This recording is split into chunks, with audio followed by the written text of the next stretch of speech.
guys, welcome to my channel, Zoes Fancy Cakes. I've been requested quite a bit for Wednesday Addams cake, so I thought I'd have a go at making a Wednesday Addams doll cake today for you guys. Also, quite a few of you have been asking for more videos on how to use the face and body molds that I've got out, so I thought we'd combine the two to create this one. So in this one, I'm gonna use the Abby face mold, and I'll put links below the video to everything we're gonna use, and then if you guys want to use the same things, you can do. I also used the Platts mold and the large female body and arms for this one. We're also going to have a bit of a play around with some Vietnamese rice paper and wafer paper. So I'm going to use the molds and I'm filling them with some modeling paste. I'm using the Saracino modeling paste for this, and then I'm just going to pull them out. Now, guys, I do have more detailed videos on how to use the molds, so I'll put links on the screen for where you can find those videos where I'll just go into a bit more detail on that. Now, you can play around with the shape of the face a tiny bit and sort of push it and move it around a little bit to change the shape of the lips. We can add some dust in. I've pushed in the eye sockets to give me space to put some white in for the eyes as well. I've given her some little bags. I maybe went a bit overboard with the eye bags, but I put them on there now, so they're on. And then I'm just colouring it in her lips with an edible pen. So these are the Fractal edible pens. Again, I'll put links below the video to what I've used. I'm just gonna fill those eye sockets with some white modelling paste, and then I'm gonna colour them in or draw the pupils on with, again, another edible pen, another Fractal one. I'm painting the eyebrows on. Try and get a really nice fine brush if you're gonna paint it on. And that's just black edible powder colour mixed with some clear alcohol. I'm using modelling paste for the top set of eyelashes. So you just want to roll them nice and thin and cut any extra off from around the outer edge. And then of course you can shade till your heart's content then on the lips and the rest of the face. With the body, again, just fill the mold, make sure it's pressed in nice and firmly. Now this body kind of gives you a bit of a line around the edge, so just rub that down a bit if you can.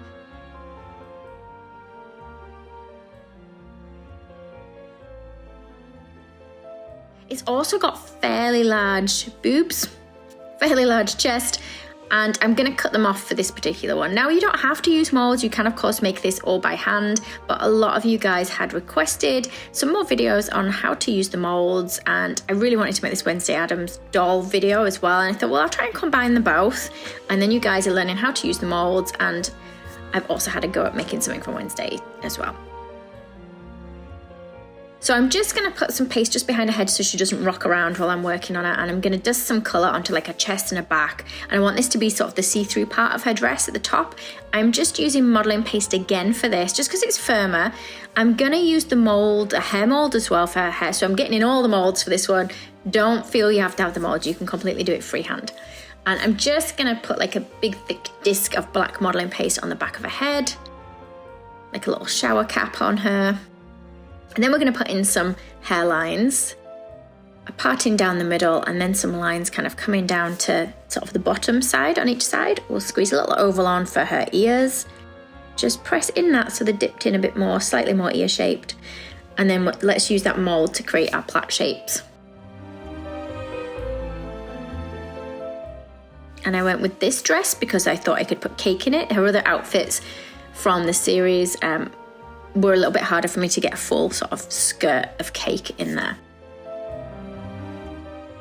The plaits have gone around her head, and then we're going to put in a fringe piece which is from the straight hair mold. Now it's a bit full on, very solid, so I'm going to just cut some little bits out of that so it's a bit thinner looking.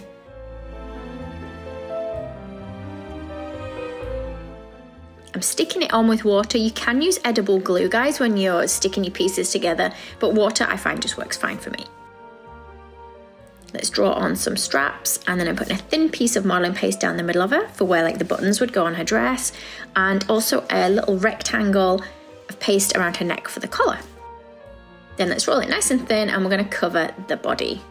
I'm going to put the seam at the back. I could have actually put the seam at the side thinking about it, but it went on the back, so that's fine.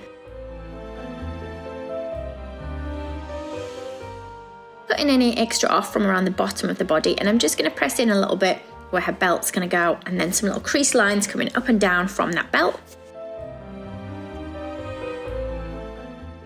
Going to use my cookie cutters to create a nice little sort of a nice shape, and I've just pushed the holes in with the end of a little piping nozzle. And I want two of these, one at the top, one at the bottom of where the belt's going to go. And then just a thin piece of paste around the middle then for the belt.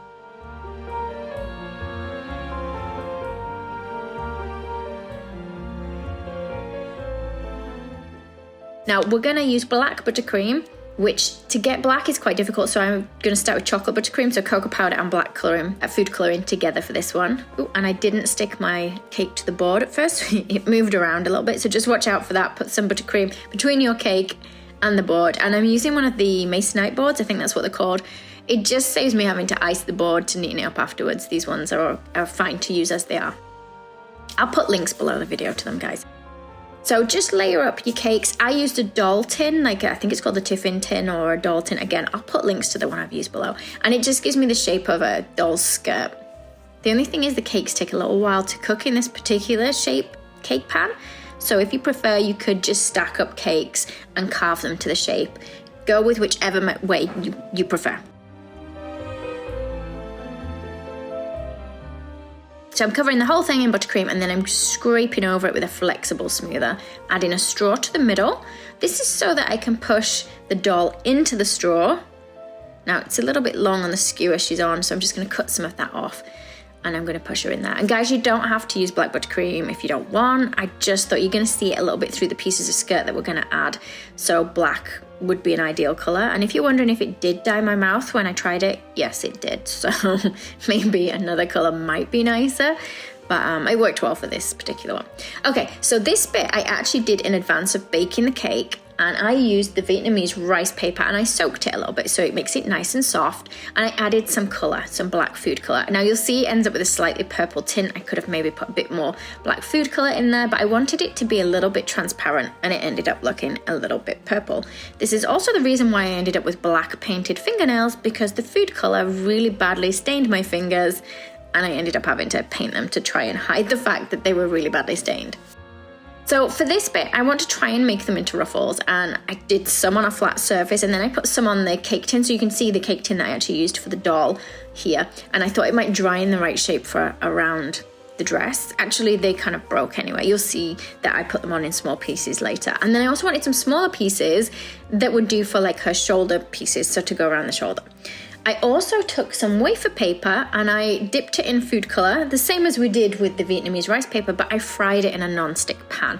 Now I actually put some powder colour in with this rather than just the gel colour that I used before, and you can see it kind of scrunches up a bit and gets little holes in it when you fry it, but that's fine. And then I had a go with frying the Vietnamese rice paper as well.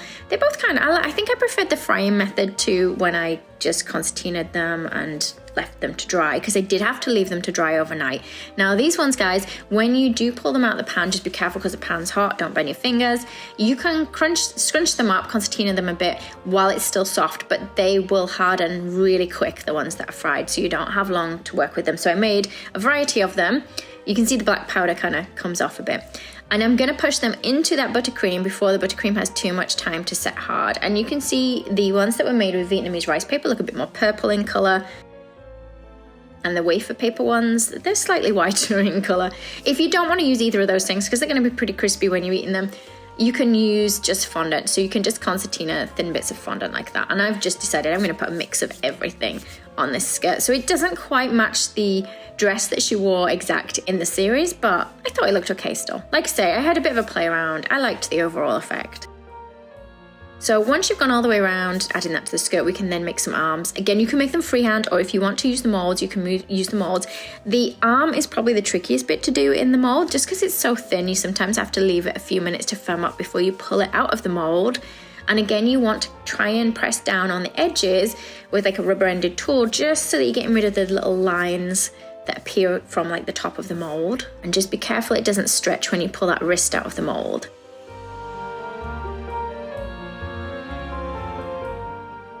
I'm going to cut down the finger lines so she's sort of got more individual fingers. And I'm going to try and bend them where you would have a joint in your finger. Just be careful you don't cut through them.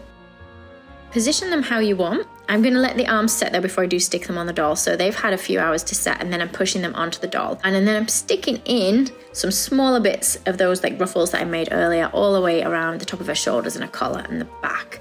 And there she is, all finished. Like I say, she's not quite the same as the one in the series, but I think it's okay still. Cutting it definitely cuts through easier where you've put fondant on, rather than your wafer paper and your Vietnamese rice paper. I hope you've enjoyed this one, guys. I enjoyed watching the Wednesday series, so I really wanted to have a go at this, even if I'm a bit later than everyone else at doing it. I hope you guys enjoy using the molds, and let me know your suggestions in the comments as to what else you'd like to see me make, or who else you'd like me to turn into a doll cake. Thank you for watching, guys. Don't forget to like and subscribe for more videos like this one. See you next time. If you want to see more of my doll cakes that I've already made, click on the link in the corner of the screen now.